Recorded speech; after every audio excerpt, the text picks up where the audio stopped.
Hi everyone, it's Dara and welcome back to my YouTube channel. So for today's video, I'm gonna do my March reading wrap up. So last month, I read a total of 5 books. It was a good reading month kahit na sobrang busy. I had to do my research paper. So ngayon, April na and Holy Week ngayon. March was a roller coaster for me kasi ang madaming ganap na breakdown, ganun. Because it's been a very hard month for me. So, without further ado, let's start with the first book that I read in March. Actually, katapusan ko siya ng February, sinimulang basahin. Or I think it was in the middle of February. Kaso nga, nagbakasyon ako sa Jensen, so hindi ako nakapagbasa doon. So, natapos ko siya ng March. So, it took me 20 days bago natapos tong libro ito. And it was Twisted Games by Anna Wang. So, this is a princess bodyguard trope. So, it is the second book of the Twisted series. And we're following Princess Bridget and Reese. So, si Reese, ito yung bodyguard niya. Then si Bridget, isa siyang princess. I don't know which country. Basta prinsesa siya. Then, ka-circle of friends siya ni Ava, ni Jules, and ni Stella. I rated this a 5 out of 5 stars. Sobra akong nagandahan sa story. Reese was such a green flag. Si Princess Bridget, siya yung crown princess kasi nag-back out yung kuya niya. So siya na yung next in line for the throne. The next one is the Twisted Hate, also by Anna Wang. So this is the third book of the Twisted series. So we're following Jules and Josh here. So Josh is Ava's brother, which is Alex's best friend. So this is another enemies to lovers trope. So I rate this a 5 out of 5 stars kasi ang intense nung banter nilang dalawa. It was a good enemies to lovers trope. It was spicy, hell of a spicy. And as in the tension between the two characters, it was, kasi yun nga, nainis lang ako medyo kay Josh sa ginawa niya kay Jules. But overall, sa story, ewan ko, I'm torn between the three of them. Kasi hindi ko pa nababasa yung book ni Christian, which is yung Twisted Lies. Yun yung huling book sa Twisted series. And malalaman natin kung sino sa kanilang apat yung pinaka-favorite ko. So, the next book that I read is this book. This is a novella of the Cat and Mouse Duet series. So, parang prequel to siya.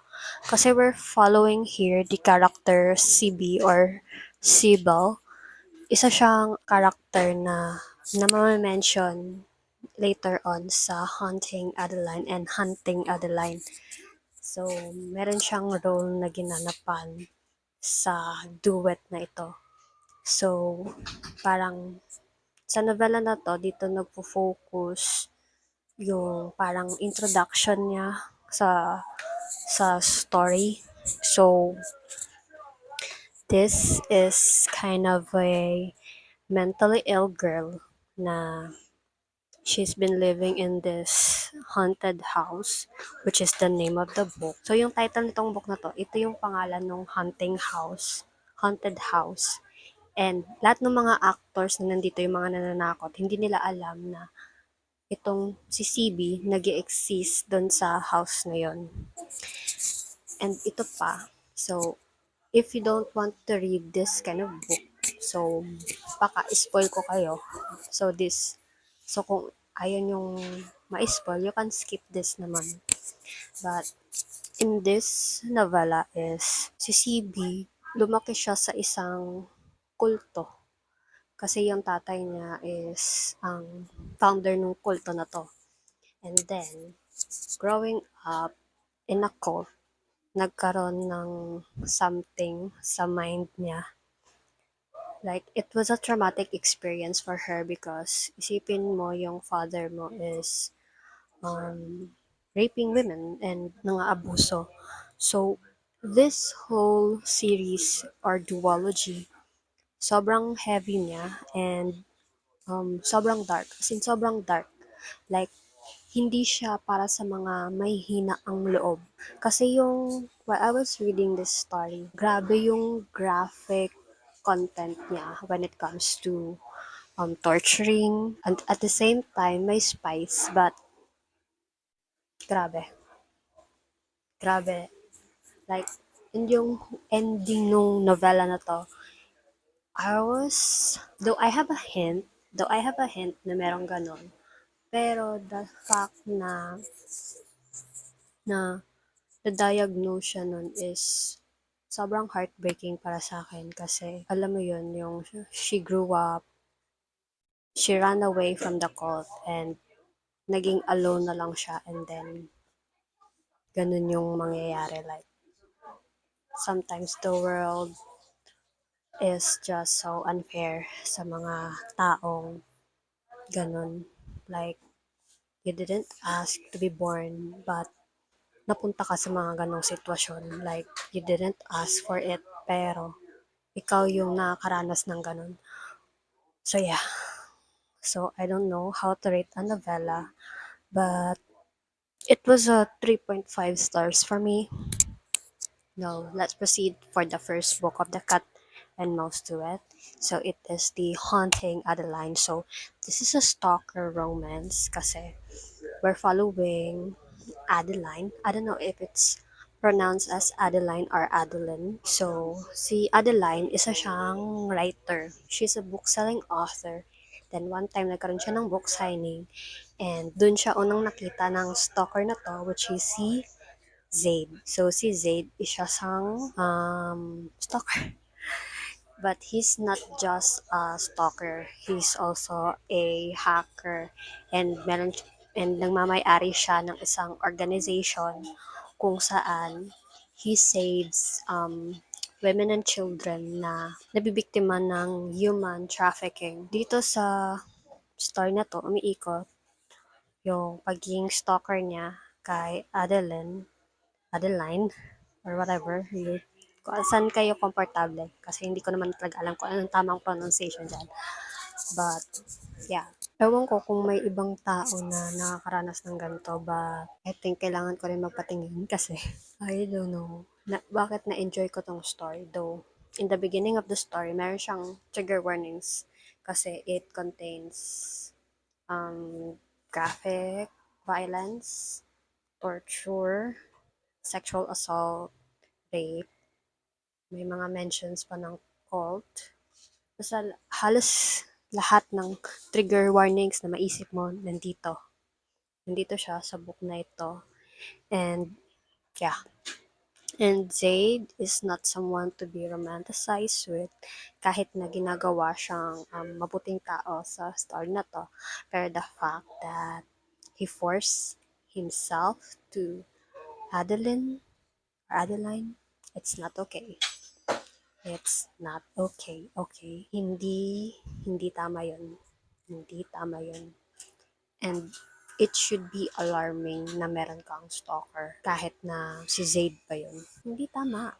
As in, hindi siya okay. Sensya na kung may masabi akong spoiler dito kasi nasurvive ko yung book 1, itong Haunting Adeline. Nasurvive ko siya. Though it ends with a cliffhanger. Na-enjoy ko siya in terms of the yung paghahabol ni Zaid sa kanya.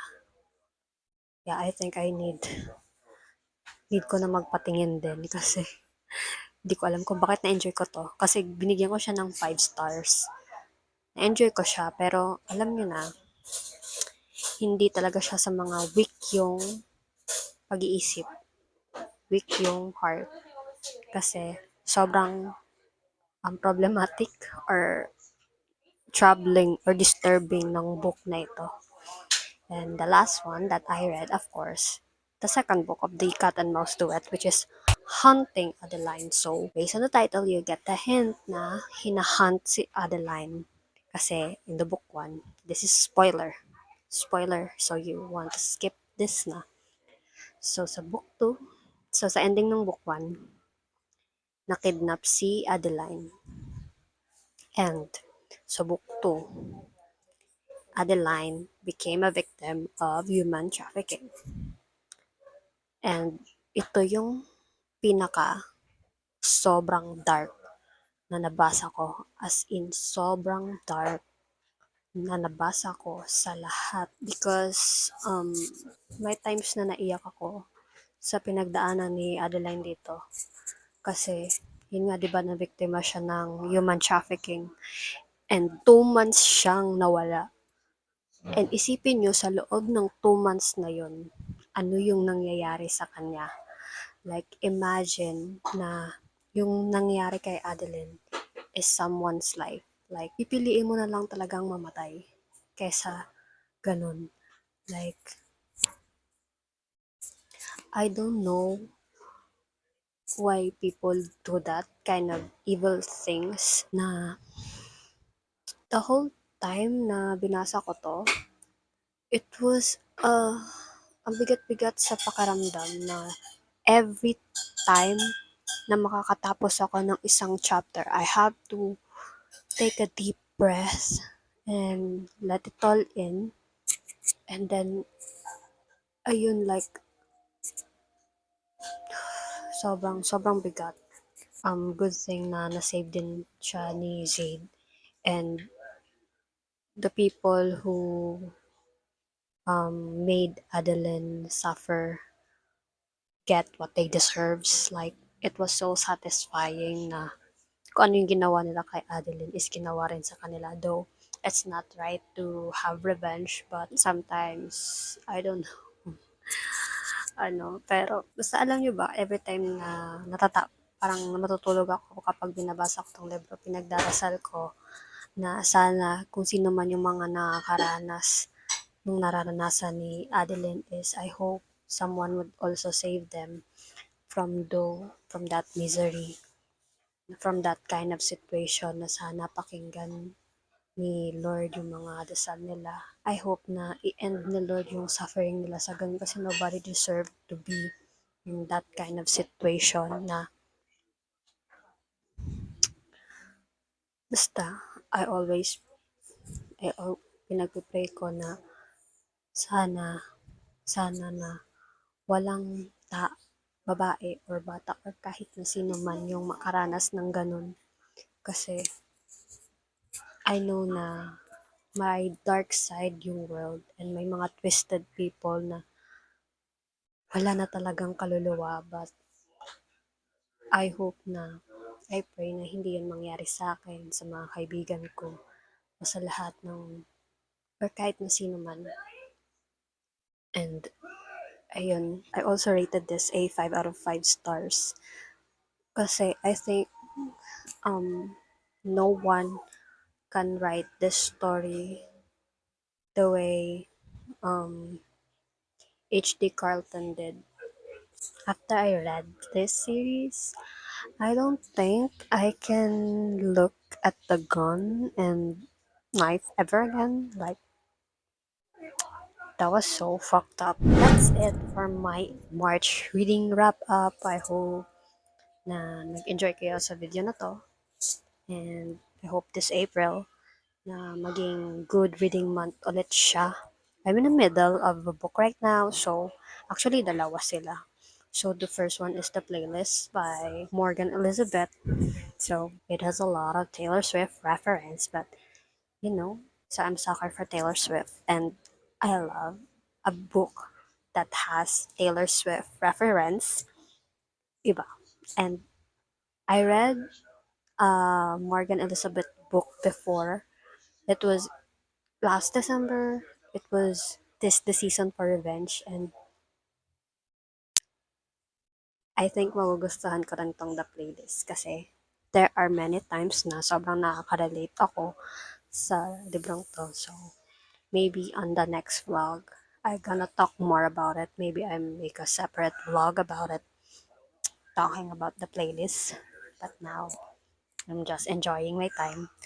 Mostly, hindi ako nakapag-film ng reading vlogs kasi Ini-enjoy ko yung pagbasa ng libro. So, depende sa mood ko. And I'm in the middle of the audiobook, which is You're That Bitch by Bretman Rock. So, he narrates, or it's a collection of essays about his life during here in the Philippines. Basta, yung journey niya as an influence before he became a influencer. So yeah, and I find it really funny and enjoyable kasi nakakatu nakakatuwa naman talaga si Brett Nano. So yeah, so that's it. So if you like this video, please give it a thumbs up and don't forget to hit subscribe. And see you on my next vlog. Have a great day and have a blessed Holy Week, everyone. And bye.